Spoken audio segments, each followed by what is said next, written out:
Madam. बात करें हम माहेश्वर सूत्रों की। माहेश्वर सूत्र जिनके बारे में हम देख चुके हैं कि माहेश्वर सूत्रों की संख्या कितनी है।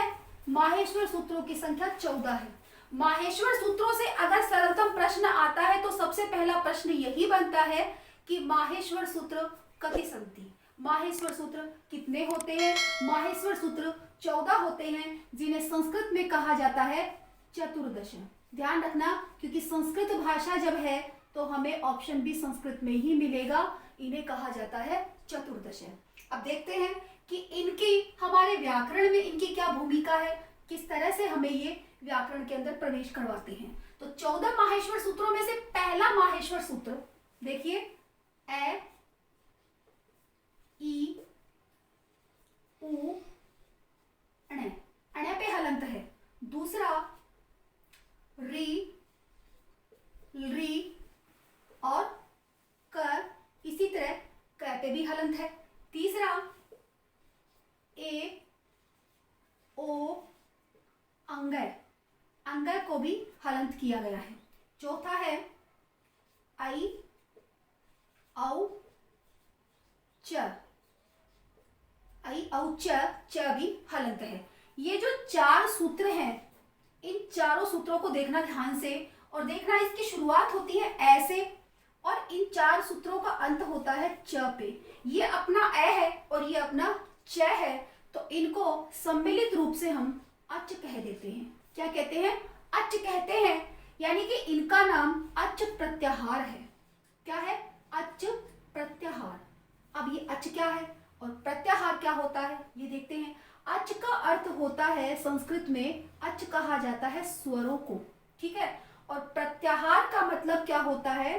प्रत्याहार का मतलब होता है कम शब्दों में, कम शब्दों में, कम शब्दों में अधिक कह देना, यानी कि कम शब्दों में अधिक कह देना। जैसा कि आप देख रहे हो, ए और च, इन 2 वर्णों के अंदर इसने 4 सूत्रों की बात कर ली।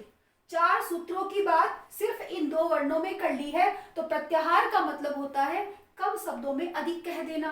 अब ये प्रत्याहार जो है वो कितने हैं संस्कृत भाषा में, देखते हैं। अब के एक संस्कृत का ग्रंथ आता है लघु सिद्धांत कौमुदी।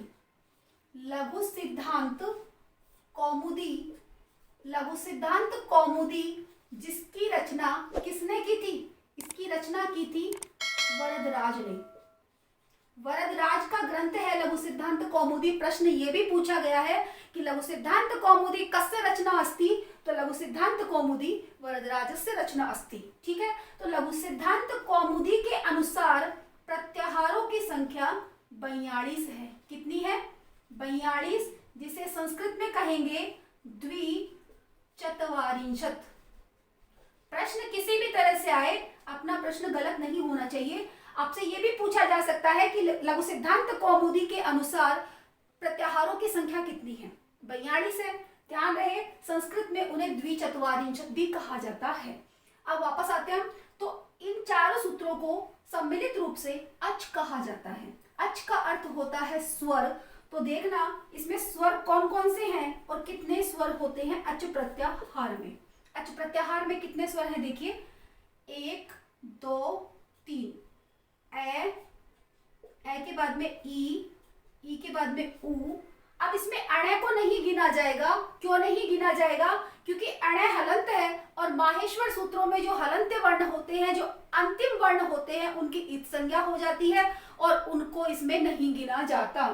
तो ए ई उ, उसके बाद री, री के बाद आएगा री, इसमें भी कै हलंत है और अंतिम वर्ण है, इसको भी नहीं लेंगे।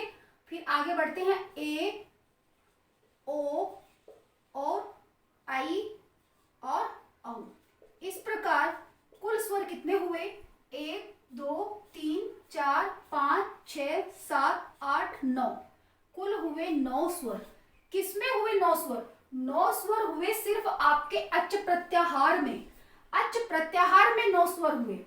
तो हम ये नहीं कह सकते कि संस्कृत भाषा में 9 स्वर हैं, सिर्फ आपके अच प्रत्याहार में 9 स्वर हैं। प्रश्न आए कि अच प्रत्याहार में कितने स्वर हैं? अच प्रत्याहार में 9 स्वर हैं, ना कि संस्कृत भाषा में 9 स्वर हैं। संस्कृत भाषा में कितने स्वर हैं उनकी चर्चा हम आगे कर रहे हैं, लेकिन प्रश्न ध्यान रहे कि अच प्रत्याहार में कितने स्वर हैं। तो अच प्रत्याहार में 9 स्वर हैं। अब इन 9 स्वरों को देखते हैं कि इसमें और भी स्वर बनते हैं तो कैसे बनते हैं। इन 9 स्वरों को देखिए। 9 स्वरों में से पहले हम देखें ह्स्व स्वर। ह्स्व स्वर, ह्स्व स्वर को हम मूल स्वर भी कहते हैं। मूल स्वर या ह्स्व स्वर एक ही चीज है, दोनों ह्स्व स्वर या मूल स्वर दोनों एक ही चीज है। तो ह्स्व स्वर है कौन कौन से देखते हैं। ए के बाद में ई, उ, री और री, ये क्या है? ये मूल स्वर है, ह्स्व स्वर है। अब इनकी रचना आप देखिए, ए से लेकर री यानी कि कै, 2 सूत्र आ जाते हैं इसमें। कितने सूत्र? 2 सूत्र आ जाते हैं। देखना अब इनकी संख्या कितनी हो गई? जो आपके मूल स्वरों की संख्या हुई 5।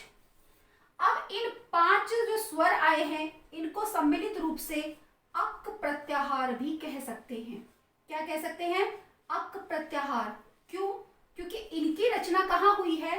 ए से लेकर कै तक इनको गिना है हमने, ए से लेकर कै तक, इसलिए इसको अक प्रत्याहार भी कह सकते हैं। अब देखिए प्रश्न किस तरह से पूछा जाता है। प्रश्न पूछ लिया कि अक प्रत्याहार में कितने स्वर हैं। अक प्रत्याहार में कितने स्वर हैं? तो अक प्रत्याहार में 5 स्वर हैं, 9 नहीं है, 5 स्वर हैं अक प्रत्याहार में। अच प्रत्याहार में कितने हैं? तो 9 है। और ये भी पूछा जा सकता है कि ह्स्व स्वर या जो मूल स्वर हैं उनको किस प्रत्याहार के नाम से जाना जाता है? तो अक प्रत्याहार के नाम से जाना जाता है। प्रश्न इस तरह भी पूछा जा सकता है कि अक प्रत्याहार के अंतर्गत आने वाले स्वर किस प्रकृति के होंगे? तो ह्स्व होंगे वो, ठीक है, ह्स्व स्वर होंगे। आगे बढ़ते हैं। ह्स्व स्वर के बाद आगे देखिए, अब बाकी जो बचे हैं इसमें स्वर उनको भी देख लेते हैं एक बार। कितना समझ में आ रहा है ये तो आप लोग बताओगे कमेंट करके कि कैसी लग रही है क्लास। वीडियो को लाइक शेयर सब्सक्राइब जरूर कर लें, चैनल को सब्सक्राइब करना ना भूलें, ताकि आने वाले जो वीडियो हैं वो आपको कंटिन्यू मिलते रहे और हर टॉपिक के बाद में आपको प्रश्न भी मिलेंगे। और संस्कृत भाषा जो पढ़ रहे हैं ना रीट के लिए, स्पेशली वो ध्यान रखें कि अगर आपने इस तरीके से पढ़ाई कर ली तो एक भी प्रश्न इसमें से गलत नहीं होने वाला, बाहर नहीं जाने वाला, ठीक है। ह्स्व स्वरों की बात हम कर चुके। अब हम बात करते हैं इसमें दीर्घ स्वरों की। दीर्घ स्वर कौन से होते हैं? देखना दीर्घ स्वर, इसके अलावा जो बच्चे हैं कौन कौन से बच्चे हैं? ए, आई, ए, ओ, आई और औ, चारों लिख लेते हैं। ए, ओ, आई और औ, ये 4 बचे हैं। अब ये जो 4 हैं, क्या ये 4 ही दीर्घ है संस्कृत में? देखते हैं 4 ही दीर्घ कैसे होंगे, क्योंकि ए जो है, ए का दीर्घ क्या होता है? ए का दीर्घ आ होता है।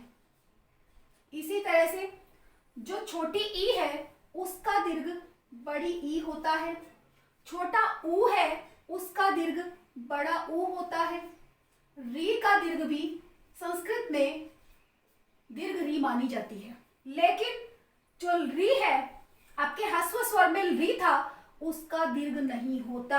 नोट रहे, ध्यान रहे कि प्रश्न इस तरह से पूछा जाएगा कि ह्स्व स्वर का कौन सा वर्ण या अक प्रत्याहार का कौन सा वर्ण है जिसका दीर्घ रूप नहीं मिलता। तो किसका नहीं मिलता? री का दीर्घ रूप नहीं मिलता। इस तरह से कुल जो दीर्घ स्वर हैं वो कितने होते हैं? 8 स्वर दीर्घ होते हैं। 8 दीर्घ स्वर होते हैं, 5 आपके मूल या ह्स्व स्वर होते हैं, और जो स्वर हैं एच प्रत्याहार में उनकी संख्या 9 है। अब जो दीर्घ स्वर हैं उन्हें हम क्या कह सकते हैं? उन्हें कुछ नहीं कहेंगे, उन्हें दीर्घ स्वर ही कहेंगे। और जो अब प्रश्न देखिए आप, अब प्रश्न किस तरह से आपके पास प्रश्न आया कि जो एच प्रत्याहार है, एच प्रत्याहार, अब एच प्रत्याहार को देखिए, ए से लेकर च तक एच प्रत्याहार में कितने स्वर हैं? एच प्रत्याहार में कितने स्वर हैं? ये प्रश्न देखना है सिर्फ। एच प्रत्याहार में स्वर अलग से नहीं है, वो दीर्घ में शामिल हो गए हैं, लेकिन आप सिर्फ ये देखिए एच प्रत्याहार में कितने स्वर हैं, 1 2 3 4, 4 हैं। अगर आपसे पूछा जाए एच प्रत्याहार में जो स्वर हैं उनका सही क्रम क्या है, तो ध्यान रहे इनका सही क्रम यही होगा, ए ओ आई और औ। अक्सर कर हम इनको कैसे लिखते हैं स्वरमाला में, ए आई ओ औ, वो गलत है। एच प्रत्याहार के अनुसार इनका जो क्रम होगा वो यही सही माना जाता है। ठीक है, इस तरह से आपने स्वर देखे।